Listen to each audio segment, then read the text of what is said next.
국내 인테리어 기업 중에 인센티브가 3억, 그리고 벤츠로 직원을 직접 스카우트해오는 회사, 8년 정도를 국내 1위 인테리어를 유지하는 회사, 그 기업에 대해서 오늘 기업의 특성과 앞으로의 어떤 전망에 대해서 예측해보는 시간을 갖겠습니다. 안녕하세요. 쉽고 다양한 디자인 이야기 공간사랑 한수장입니다. 반갑습니다.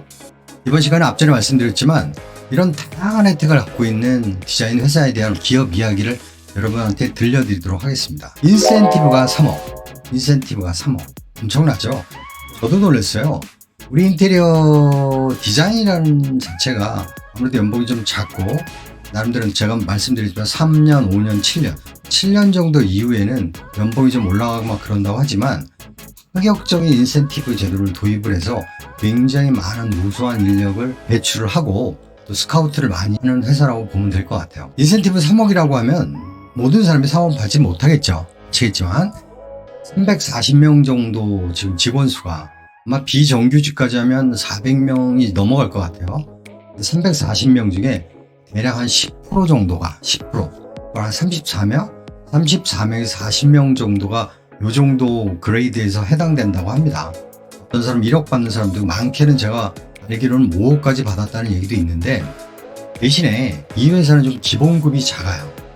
그러니까 성과를 굉장히 중시하는 회사입니다. 경쟁에 대해서 엄청나게, CEO 마인드 자체가 성과에 따라서 잘하는 사람한테는 많이 주고 못하는 사람한테는 적게 주고, 그러니까 업다운 시스템이 된다는 걸로 여러분들이 이해하시면 될 것 같습니다.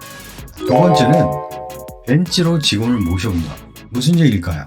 이 회사의 그 CEO는 다른 회사의 어떤 우수 인력에 대해서 굉장히 욕심이 많아요.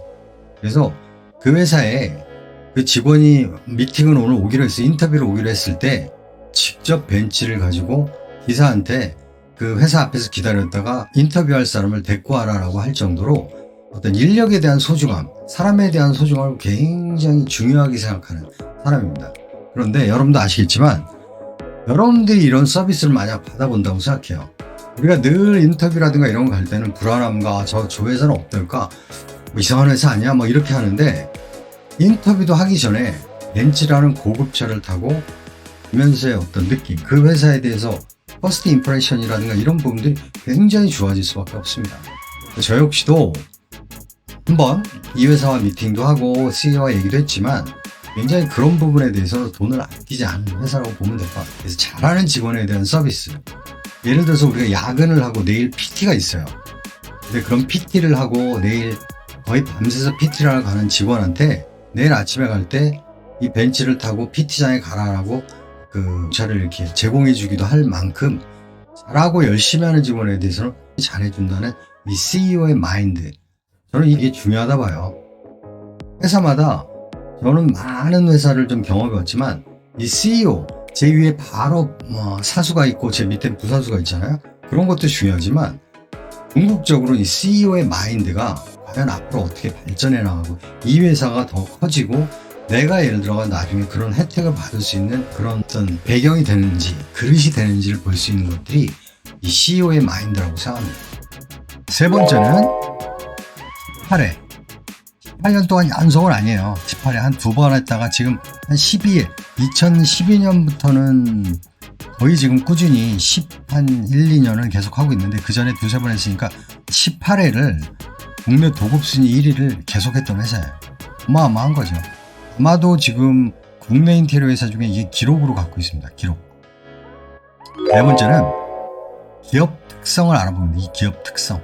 그래서 말씀드린 것처럼 이 기업에 대해서 공개를 하면 지금 현재 도급순위 1위를 하고 있는 국보 디자인입니다. 국보 디자인. 인센티브와 벤츠라고, 우리 업계에서는 인센티브와 벤츠로 유명한 회사예요. 저번에 이거는 제가 소개를 시켜드릴 때 짧게 스킵할게요. 88년, 그리고 340에서 400명 정도로 보유하고 있습니다. 여기는 상장이 되어 있어요. 상장. 지금 17,650원 정도 하고 있죠. 국보 디자인이라고 해서.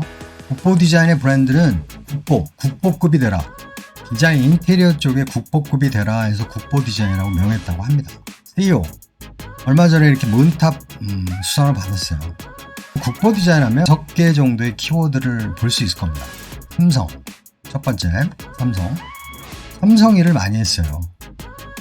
저도 옛날에 중앙 디자인에 있으면서 우리가 저희 중앙 디자인에서 국보 디자인에 이렇게 하도 일을 주고 하면서 이쪽 대표도 많이 만나고 그랬었는데 삼성 일을 많이 하면서 삼성의 어떤 굉장히 체계적인 시스템을 인테리어 디자인 쪽에 많이 퍼뜨렸습니다. 그래서 회사 자체가 삼성 티카다, 인테리어계의 어떤 삼성이다라고 할 별명이 있습니다. 두 번째는 밀림의 사자입니다. 밀림의 사자. 직원이 들어가면 이 황창현 회장께서는 공상을 하나 보여주는데요.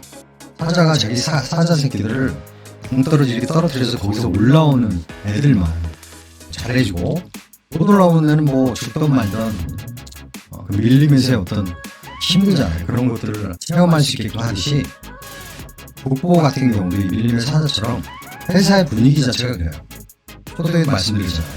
잘하는 사람과 못하는 사람, 업앤다운 이런 부분들이 있기 때문에 그 부분에 대한 경쟁과 이런 부분들은 엄청납니다.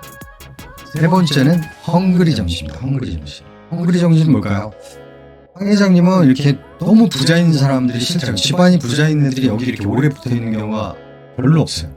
물론 뭐 케이스 바이 케이스지만 주로 이렇게 힘들고 돈을 많이 벌려고 하는 사람들이 이 회사에 좀 많이 붙어 있는 경향들이 있습니다. 조직 문화 자체가 살짝 좀 군대적인 문화가 좀 있는 부분도 있고 그렇기 때문에 헝그리 정신이라고 제가 칭했고요. 자, 네 번째는 공쟁과 돈입니다. 공쟁은 곧 돈이겠죠. 디자인, 공사, 파트별로 이렇게 디자인 1팀, 디자인 2팀 이런 식으로 쭉 나눠 있지만 디자인 팀끼리 서로 공유를 별로 안 해요. 디자인 자료에 대한 것, 어떤 뭐 컨셉에 대한 것도 그렇게 공유를 안 합니다. 이유는 뭐냐면 각 팀마다 서로 알아서 잘해서 거기서 이겨나가고 하는 시스템으로 되어 있고, 팀별로, 개인별로의 어떤 인센티브가 다 달라지기 때문에 역시 이게 경쟁이라는 건 돈으로 또 비결이 되잖아요. 이런 걸로 상징이 되는 겁니다. 자, 마지막은 서비스와 영업이에요. 국보의 서비스, 영업력은 국내 최고입니다. 한 클라이언트를 알게 되면 굉장히 많이 여러모로 돈을 많이 써요. 영업을 위해서.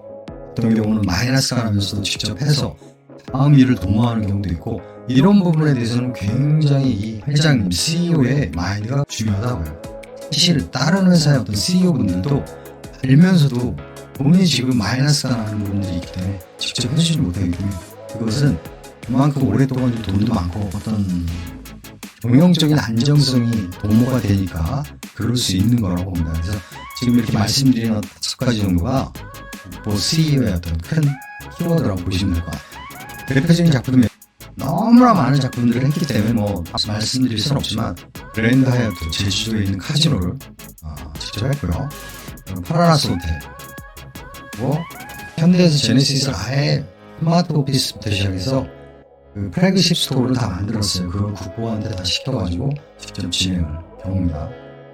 카카오 프로젝트도 지금 많이 하고 있고요. SK 그린 캠퍼스뿐만 아니라 네이버 그린 캠퍼스도 지금 국보가 했던 사람입니다. 그리고 여의도에 있는 IFC몰 같은 경우 굉장히 크잖아요. 거기도 국보가 2022년에 진행했던 제품입니다.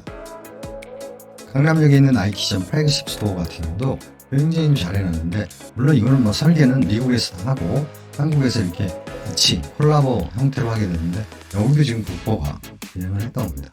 자, 5번째. 지금까지 봤어요. 인센티브가 있다, 벤츠로 직원을 모셔온다, 굉장한 경쟁체가 있다.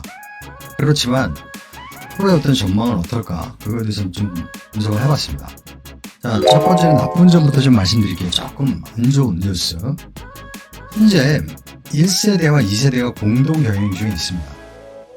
회장님도 지금 회사에 나오시고 2세들도 지금 같이 경영을 좀 하고 있어요. 그래서 2세 경영에 대한 리스크가 조금은 부각될 수 있고, 그 부분들을 앞으로 한 5년 정도는 지켜봐야 된다는 게 있고요. 그리고 두 번째는 다른 인테리어 회사에 비해서 국보 디자인은 해외 프로젝트를 굉장히 많이 했고 투자도 많이 했어요. 우즈베키스탄에, 멕시코에, 또 말레이시아 어디 해가지고 굉장히 많이 했는데, 해외 프로젝트들이 사실은 수주 금액에 비해서 이익률이 굉장히 좀 떨어져요. 그래서 수주를 했다가 마이너스가 돼가지고 그것 때문에 회사에 흥망성쇠가 걸려있던 회사도 있고, 그런데 해외 프로젝트에 대한 성과가 조금은 안 좋습니다. 그래서 국보 같은 경우는 지금 1위를 하고 있고, 더 앞으로도 계속 1위를 유지하려면 해외 프로젝트에 대한 것들을 과연 어떻게 풀어날 건가, 그 못 올라가는 허들을 어떻게 넘어갈 건가에 대한 것들이 관건이라고 볼 수 있습니다. 자, 그리고 1위를 유지할 수 있는 어떤 성장 동력 자체가 이런 해외 프로젝트다 이런 것들이 미비하다 보니까 좀 걸리고 있습니다. 그래서 뭐 모든 면에서 다 좋지만 이 발전 가능성에서만은 조금 점수가 이런 이유 때문에 조금 낮게 줄 수밖에 없는 상황이 아닌가 그렇게 보고 있고요. 자, 좋은 뉴스는 기업의 어떤 경험이라든가 노하우, 한국에서의 국보 디자인에 대한 모든 기업에서의 평가는 최고입니다. 그렇기 때문에 상장도 돼 있고, 그리고 국내 여러 능력 중에 시공 능력에 대한 거는 국보로 따라갈 수가 없습니다. 최고의 시공 능력을 갖고 있다. 그래서 현재 모든 분야에서 단단한 기업이라는 걸 말씀드릴 수 있고요. 무엇보다도 안정적인 재무 구조가 가장 지금 좋은 이 기업의 평가입니다. 현금 자산 300억 이상, 주식 자산이 지금 1000억 이상, 차입금이 굉장히 적어요. 이게 이 회사의 영업을 하고 뭐 기업 어떤 R&D를 위해서 투자를 하는 것에 대해서 좋은 뉴스라고 볼 수 있는 겁니다. 이번 시간은 여러분들과 함께 우리나라에서 가장 복리후생부터 시작해서 인센티브 여러 효과들이 있는 기업에 대해서 말씀을 드렸습니다. 다음에는 다른 회사, 이 회사랑 완전히 좀 차별화되지만 거의 경쟁 체제로 있는 다른 회사에 대해서도 또 다른 특성이 있거든요. 그런 측면에서 여러분과 함께 만나는 시간을 갖겠습니다. 제가 이렇게 유튜브를 조금 이렇게 하고 그러다 보니까 옛날에는 뭐 구독자 뭐 이렇게 신경 안 쓰고 그랬는데 이게 굉장히 좀 힘들고 어렵더라고요. 구독자 한 분을 모시고 그러는 것도.